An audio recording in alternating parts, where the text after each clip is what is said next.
Mesdames et messieurs, chers internautes de Econ TV, heureux de vous retrouver sur votre chaîne préférée. Bonjour et bienvenue dans ce premier numéro de l'Afrique en bref de la nouvelle semaine.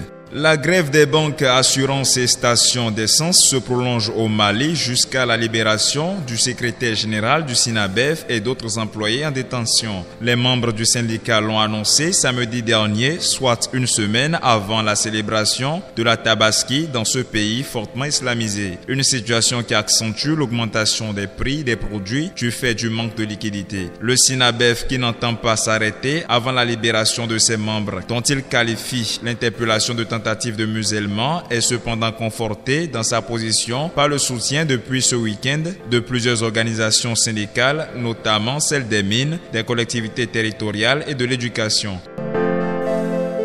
Et puis le virus de la grève se répand dans un autre pays de l'Afrique de l'Ouest. Il s'agit cette fois du Ghana où des centaines de personnes ont manifesté dans la capitale Accra contre les coupures d'électricité qui perturbent les entreprises et la vie quotidienne. Les manifestants soutenus par des célébrités locales ont appelé le gouvernement à stabiliser l'approvisionnement en électricité. Le Ghana, malgré ses avancées en électrification, souffre de pénurie chronique face à une demande croissante. Sous le slogan « Dumsum must stop », la manifestation a été organisée par l'actrice Yvonne Nelson. Les participants ont critiqué le gouvernement du nouveau parti patriotique NPP pour son échec à résoudre le problème, soulignant que l'électricité est un droit essentiel. L'électricité est devenue un enjeu majeur à l'approche des élections prévues en décembre.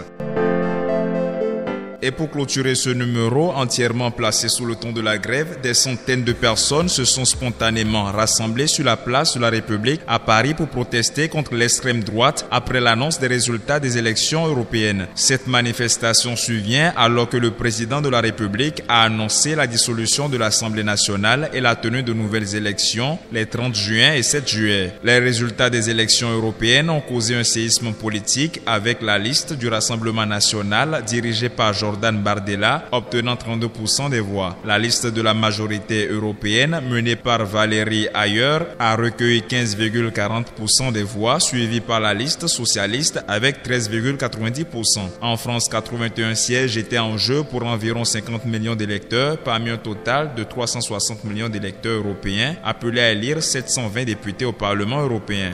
Mesdames et messieurs, ce sera tout pour l'Afrique en bref de ce 10 juin 2024. À ce soir pour le Flash Actu.